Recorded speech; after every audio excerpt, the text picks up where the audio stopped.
Hello, my name is Holly Nerreter, and today is the date 21st of May 2024. I was born in Germany, in Nuremberg, and I always was interested in art. I moved to the UK end of 1980s, and since then I've been carrying on self-educating about art and making art to express myself. I live with my twin sister, as she's an artist as well, and all our life really, we spend most of our life together, and we always been in this creative circle where if one is down and feels like not creating because insecurities or whatever, we basically encourage the other one to create. My sister's an installation artist. We've been apart for 5 years where I lived in Southern California, and that also had an impact on my art.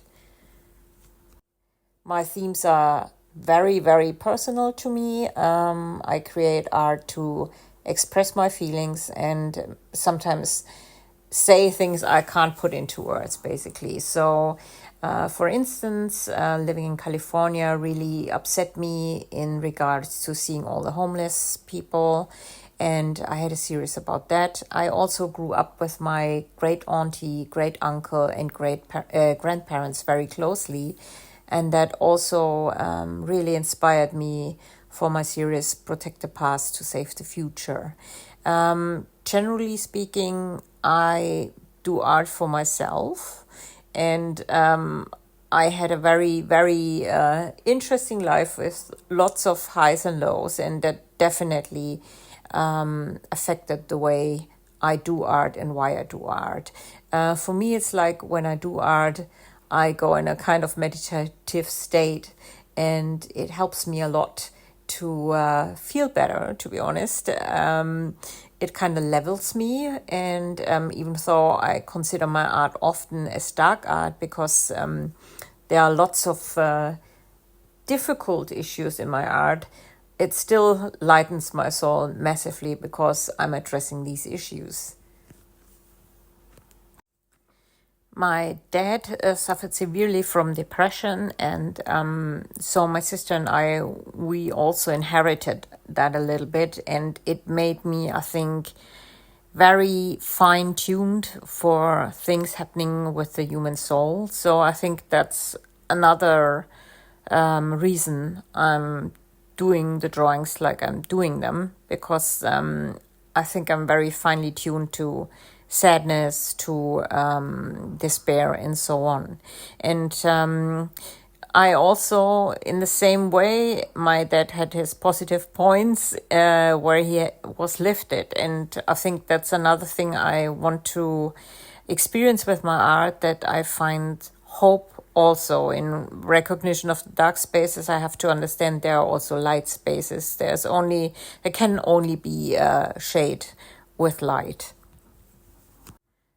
My influences really are completely different from what I do, but in a similar way, I like the light and dark stuff. And even though it looks like, I love, for instance, Mark Ryden, I love night shows, I love lots of art that looks kinda cartoonish, pretty happy on the outside, but it has a darker edge. That's a very strong influence for my work as well.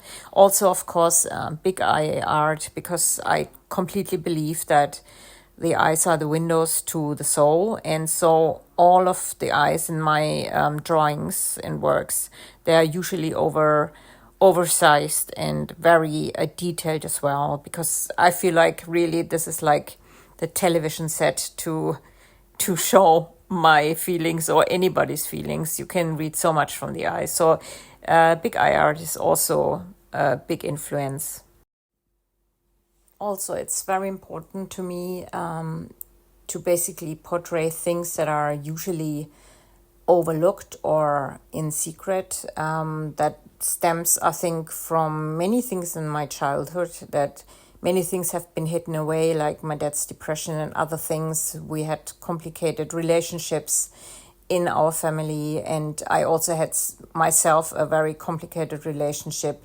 So I like to basically highlight what's usually not seen, and I want that to raise awareness over many things. So basically, I want to put that out there, and that people probably take a step back and think about what's happening, even though what's happening with your neighbor or with your best friend, even though they might not be talking about it. And so many people, like in my series Protect the Past and Save the Future, like older people are being overlooked constantly and not being taken for full,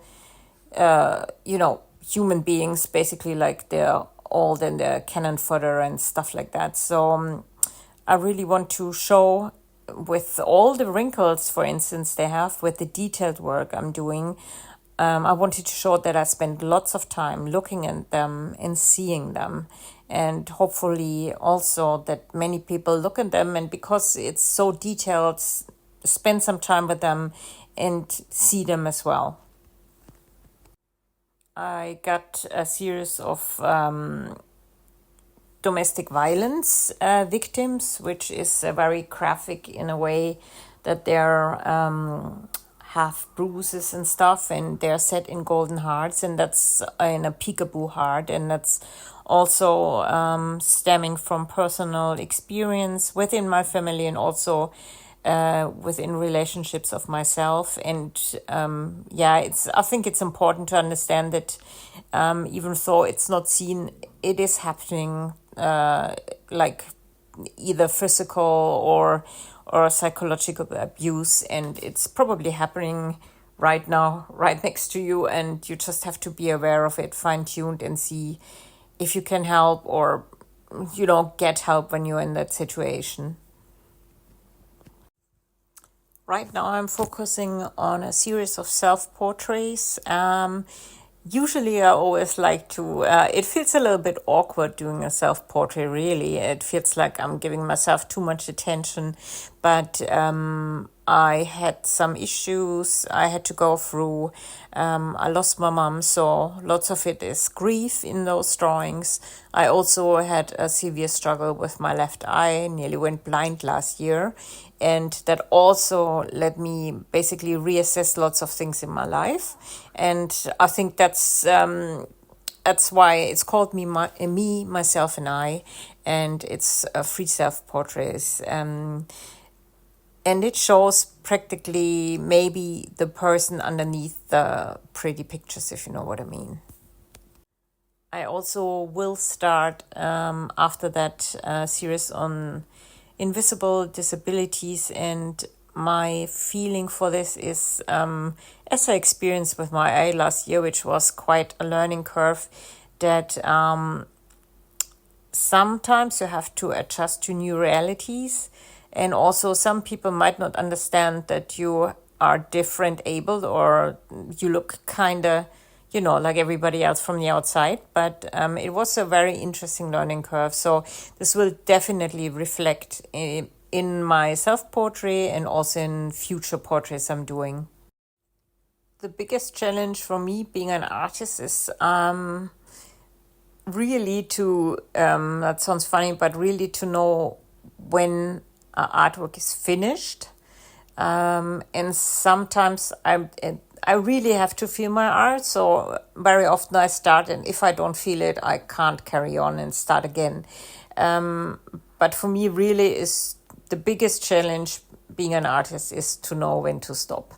There, I think, is a point of time where you should step away and leave it at what it is. And I think that's the hardest for me to decide. Thankfully, I'm in the position that I've got lots of time where I can create art, and I'm inspired all the time. I think last year, due to my eye troubles, it was a challenge for me to actually start again and find confidence again. But I think I did that. So it will still remain the biggest challenge to me to know when to finish.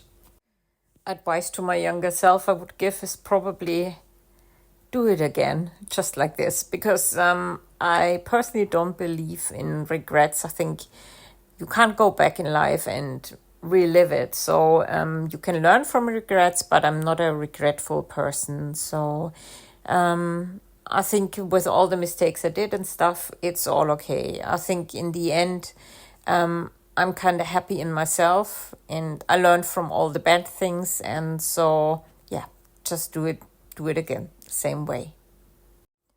I'm trying to adapt a new technique, which I haven't used before, because I want to kind of show in my art how I've got in my art in my I know a disorder called metamorphoposia, and it means that on my left eye I see a little bit like fish eye perspective, and I'm trying that in my art. Not sure how I'm gonna succeed, but I will try to make a very detailed piece on the right side and kind of smudge it on the left, but we will see how this is going to happen. But I'm open for the challenge and looking forward to it. I always listen to music or just having some kind of background noise when I do art.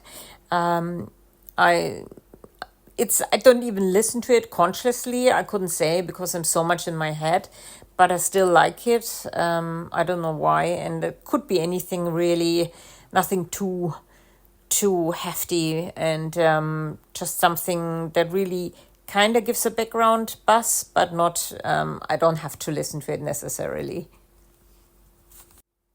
The best reaction to one of my artworks was definitely to the artworks in Protect the Past to Save the Future.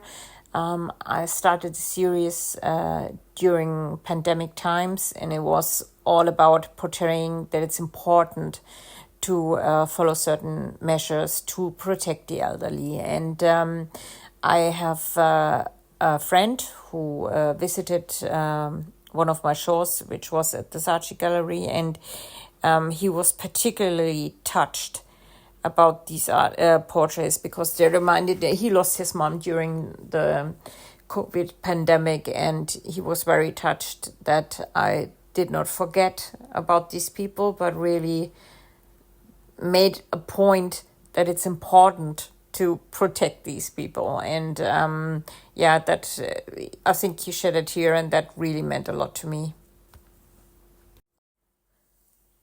The biggest thing that anybody could take away from my art, which I'm succeeding in sometimes, is for viewers to create some kind of emotional connection or a bond. I want to evoke feelings and show basically that I'm giving my most inner, and that people somehow connect to this.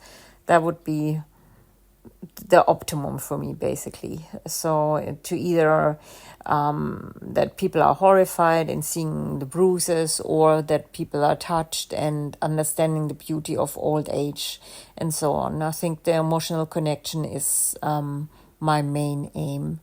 My social media handles are www.hollysabinenerreterart.com, or you can find me on Instagram, Holly Nerreter Art too. Thank you.